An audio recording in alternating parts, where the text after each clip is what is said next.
आशा करता हूं आप सब बहुत अच्छे होंगे। मेरा नाम है सिद्धांत अग्निहोत्री, स्टडी ग्लोस पे आपका बहुत बहुत स्वागत है।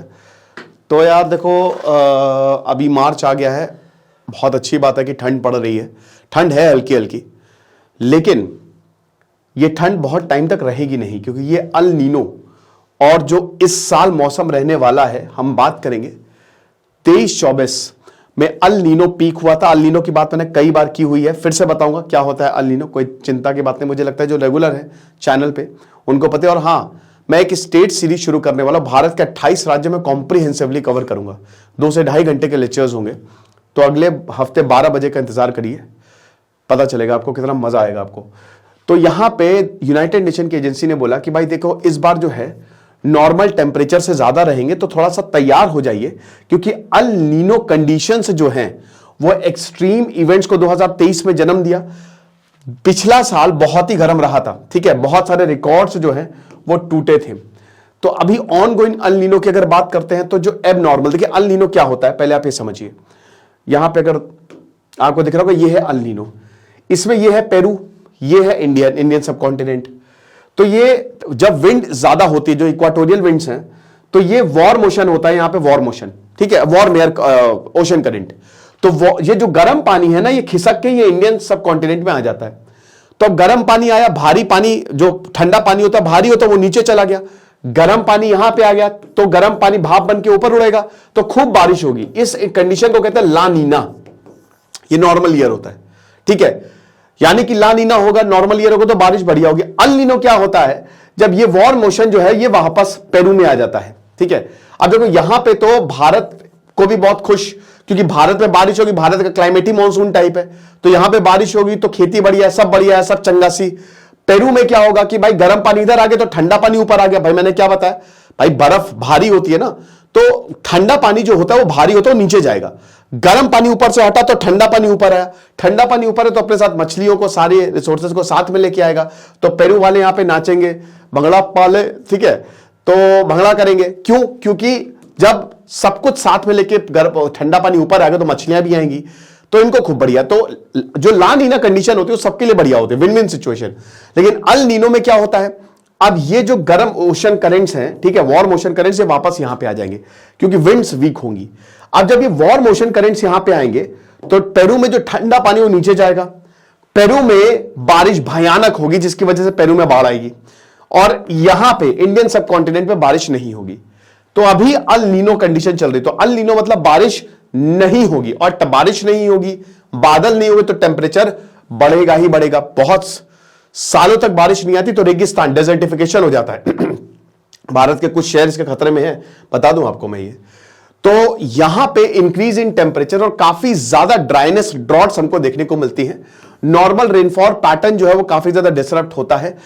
ईस्ट अफ्रीका के जो काफी ज्यादा पार्ट्स हैं, इसी वजह से ही जो है अल नीनो की वजह से यहां पे कई बार सीजन्स टू सीजन्स में ड्रॉट आता है ना, कि मतलब वहां पे अच्छे से खेती हो ही नहीं पाती है। तो 2015-16 में आखिरी एपिसोड अल नीनो का आया था, लेकिन इस बार फिर से अल नीनो पिछले साल से जो शुरू हुआ है, जो खत्म होने का नाम ही नहीं हो रहा है। नवंबर 2023 से लेकर जनवरी 2024 तक अल नीनो अपने पीक पे था। सबसे ज्यादा खतरनाक कंडीशन इसी समय थी, सबसे ज्यादा वीक थी इस समय इक्वाटोरियल विंड्स। तो सरफेस टेम्परेचर पैसिफिक ओशन का 2 degree Celsius above the normal रहा था, जो 1991 में से 2020, 30 साल का जो एवरेज लेते हैं ना, ठीक है ना, तो इसमें 2 degree Celsius above the normal. क्योंकि देखिए मैंने बताया ना कि अगर अल नीनो कंडीशन होगी तो टेम्परेचर ज्यादा रहेगा, ठीक है, गर्मी ज्यादा रहेगी। तो 2023-24 काफी ज्यादा इंपॉर्टेंट रोल प्ले किया, और वार्मेस्ट ईयर रहा, ये सबसे गर्म साल रहा पिछला साल जो गया है हमारा। अब इंटेंसिटी जो है, it is measured by the temperature values recording over the sea long equatorial Pacific ocean. तो जो पैसिफिक ओशन में हवाएं चलती हैं, ठीक है, उसी से ही जो है वहां पे टेम्परेचर कितना है, उसी से ही देखा जाता है कि टोटल टेम्परेचर कितना है। जो की इंडिकेटर्स हैं, ओशियानिक नीनो इंडाइसिस, ONI जिसको बोला जाता है, इसी से ही हम देखते हैं कि अल नीनो कितना ज्यादा स्ट्रांग होगा। तो United nation oceanic and atmospheric administration NOAA ने यह बताया है कि 2 डिग्री से ऊपर रहा है नवंबर और जनवरी से। तो इसका मतलब यह है कि अल नीनो जो है, हो सकता है शायद ये बहुत मतलब इस साल देखिए पीक चली गई इसकी, तो जैसा पिछले साल रहा, और नवंबर और जनवरी में अच्छी बात है कि हमारे ठंड पड़ती है, तो हमको शायद उतना महसूस नहीं हुआ। अगर यही गर्मी होती ना तो हमारी बैंड बज जाती। वैसे भी पिछला साल काफी ज्यादा गर्म रहा है। भारत की बात करें तो भारत के लिए सबसे मेन हमारे लिए इस साल का फोरकास्ट क्या है, मेट डिपार्टमेंट ने ये बोला है कि भाई देखो वीक है, अब पीक आ गया, ये ऐसे जाता है, ये जनवरी में पीक आ गया, अब ये घट रहा है, यानी कि अल नीनो कंडीशन अब कम हो रही है। लेकिन फिर भी दोस्तों टेम्परेचर अबव द नॉर्मल रहेगा मार्च में। अब आप बोलेंगे सर 10 मार्च आ गया है, देख रहे हैं ना अभी भी स्वेटर पहन के घूम रहे हैं, अच्छी बात है, वेस्टर्न डिस्टर्बेंस की वजह से बढ़िया है, टेम्परेचर ठीक है, ये बर्फ पड़ गई है, वरना अभी तक मतलब अगर प्रोसेस को फॉलो किया जाए तो अभी तक गर्मी पड़ जानी चाहिए थी। अच्छी बात है ना पड़े। अप्रैल और मई में ये 3 महीने जो है दिक्कत रहने वाली, और 3 महीने वैसे भी दिक्कत रहती है।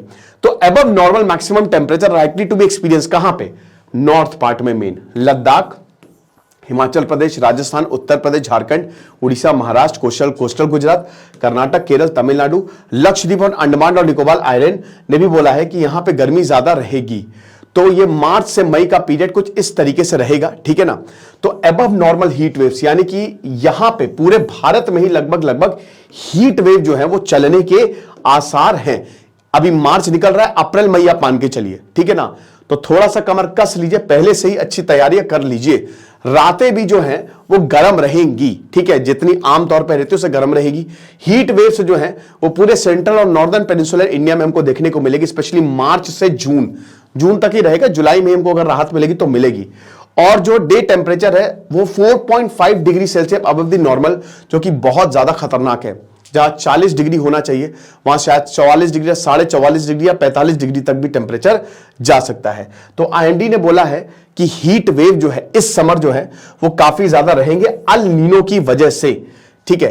तो ये चेतावनी दी गई है यहां पे आईएमडी की तरफ से। और हीट वेव आपको पता ही कि एक्सट्रीमली हॉट वेदर, ये टेम्परेचर वेरिएशन है अबव द नॉर्मल 4 से 6 डिग्री सेल्सियस तक अलग अलग होती है। प्लेट्यू पे अलग होती है, प्लेन्स पे अलग होती है, हिल्स पे अलग होती है हीट वेव का पैमाना, ठीक है। तो ये चीज है।